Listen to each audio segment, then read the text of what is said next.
안녕하십니까. 여러분의 취업과 이직, 커리어를 위해 영상을 찍고 있는 커리어의 칩 이네블링 오피서 곰돌이 아저씨입니다.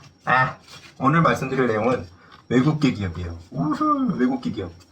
외국계 기업을 선택하는데 이거는 꼭 알아야겠다. 이렇게 말씀드릴게요. 이것도 솔직히 저도 개삽질을 한 끝에 얻게 된 정보라서 무료로 풀기에는 조금 아깝긴 한데, 뭐 진짜 구독자도 적은데 진짜 제발 구독과 좋아요를 눌러달라 이런 마음으로 한번 찍어보겠습니다. 제가 이 외국계 기업을 생각하시는 분들한테 일단 또 추천을 드리고 싶은 채널이 어플라이의 유연실이라는 사장님이 있어요. 근데 이분이 지금은 그 약간 커리어 쪽은 안 해요.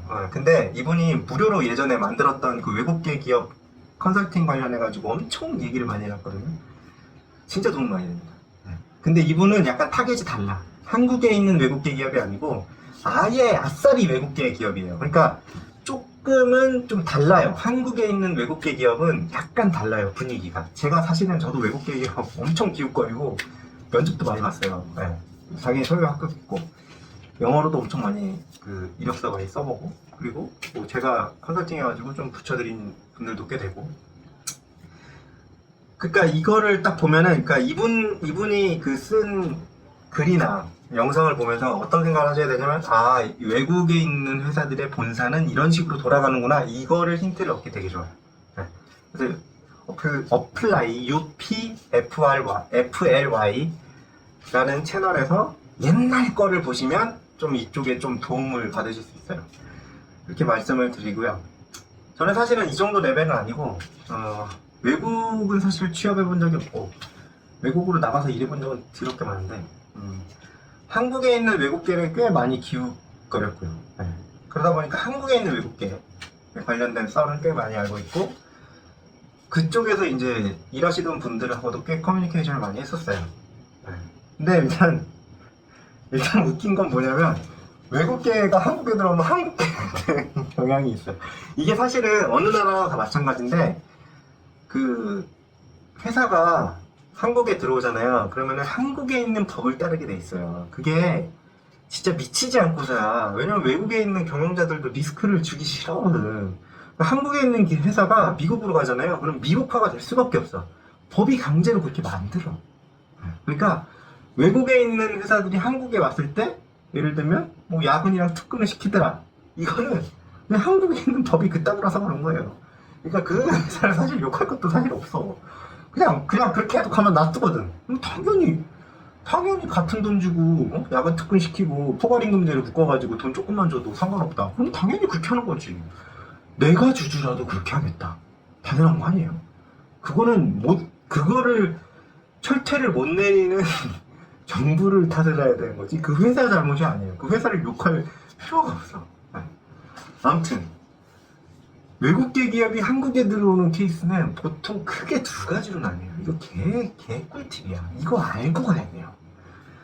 하나는 한국이 매력적인 시장인지 알아보려고 이렇게 한번 이렇게 소금 찍어 먹듯이 이렇게 참고, 이 맛이 갔는데? 아니면은 존내 맛있는데? 대박인데? 야, 여기다가 한번 차려가지고 한번 싹싹 긁어보자. 이러려고 한 외국계가 있어요. 솔직히 얘기하면 지금 막 제가 두 번째 케이스로 말할 그런 외국계 기업들도 처음엔 다 이랬어요. 처음엔 다 이랬어요. 어떻게 하냐면 영업 지사만 딸랑 하나 세워. 그 다음에 지사장급으로 뭔가 좀 어디 회사의 그 산업계에서 은퇴한 사람을 땡겨와요. 돈은 많이는 안 주더라고. 보니까 뭐 말은 무슨 사업부장 뭐 지사장 이렇게 하고 뭐 한국 지사장 이런데 돈은 많이 안 줘. 한 명을 돌리는 거야, 한 명을. 왜냐면 이 사람은 은퇴를 했긴 했지만 그 산업계에서 꽤 오랫동안 있는 사람이기 때문에 인맥이 넓어요. 그러다 보니까 이 사람을 이용해서 한국 시장을 이렇게 청진을 해보는 거야. 딱 먹을만한데 하면은 슬슬 이제 하나씩 사람을 고용합니다. 아니면은 출장을 보내. 본사에 있는 엔지니어나 연구원 아니면은 뭐 전략 쪽 하는 사람들이 슬슬 출장을 와. 그래가지고 잠깐만 조직을 좀 키워도 될 것 같은데 영업 조직을 하나 만들어 볼까? 그래갖고 영업 조직을 만들어. 그래갖고 쭉 이렇게 커지는 거야. 외국계 기업은 다 거의 다 이래요. 우리나라 회사들이 되게 특이한 케이스인 것 같아요. 그래서 우리나라 회사는 그냥 한번 지르면 그냥 거기다 그냥 확 지어버리더라고. 약간 좀 물론 그 전에 그 지사를 일단 세우고 그 지사에 있는 사람들이 계속 그 스터디를 하긴 합니다. 우리나라는 좀 이렇게 오너가 뭔가 이렇게 팍 이렇게 치고 나가는 그런 게 있고, 외국계는 굉장히 조심스럽게 쭉쭉 이렇게 들어와. 다가 이제 들어와 해서 이제 대박이 나면 두 번째 케이스가 되는 거예요. 그러면 이제 뭐가 되냐면 막 자산들을 비싼 걸 막 투자를 하기 시작해. 막 공장 짓고 연구소 만들고 막 이러면서 돈을 때려 넣어. 이제 이렇게 되면 첫 번째랑 두 번째의 차이가 뭐냐면, 첫 번째는 굉장히 편하죠. 청산이라는 걸 하기가 굉장히 편해요. 한 명만 딸랑 고용했었잖아요. 근데 시장이 개판이야. 아니면은 이 사람이 능력이 없어가지고 영업을 잘 못해. 그래갖고 자기네 그 외국계 기업이 본사가 만든 제품을 잘 팔지를 못해.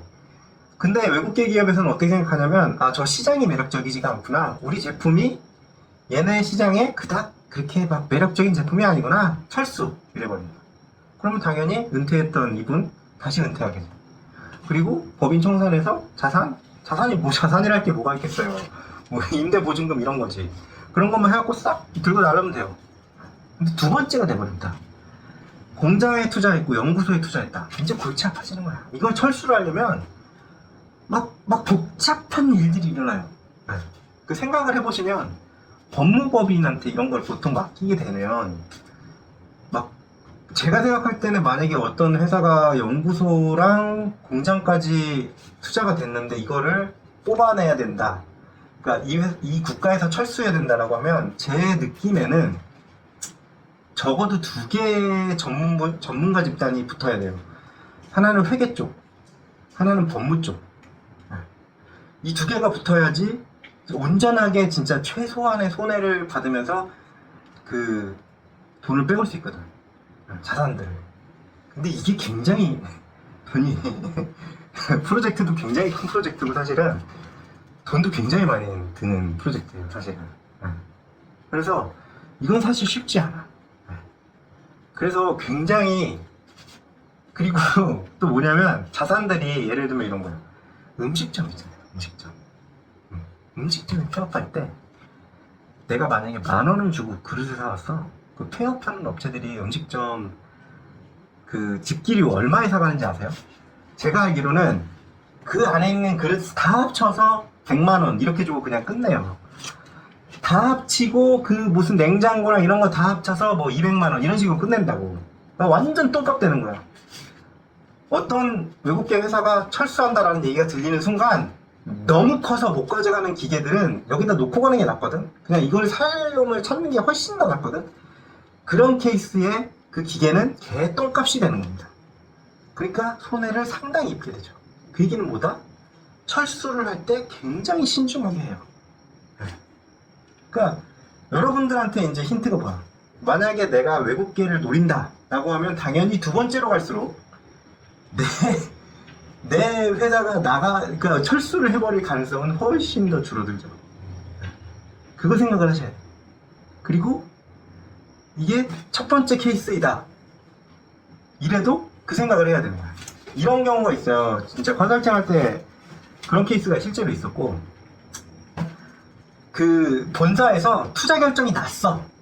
근데 첫 번째 케이스인 거야. 지사장 딸랑 하나 있는데 이미 본사에서 투자 결정이 좀 큰 금액을 한국에 투자하기로 딱 결정이 났어. 이런 케이스라면 내가 그리고 그 사실을 알고 있어. 그러면 조금 안심해도 돼요. 왜?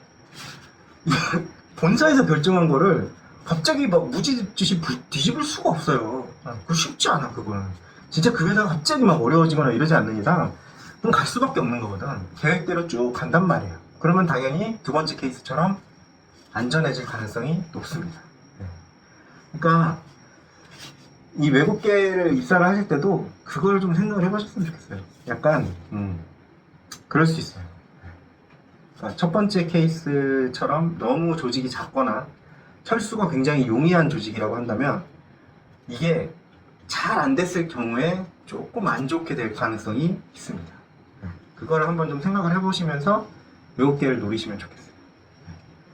도움이 되셨다면 구독과 좋아요 부탁드립니다. 감사합니다.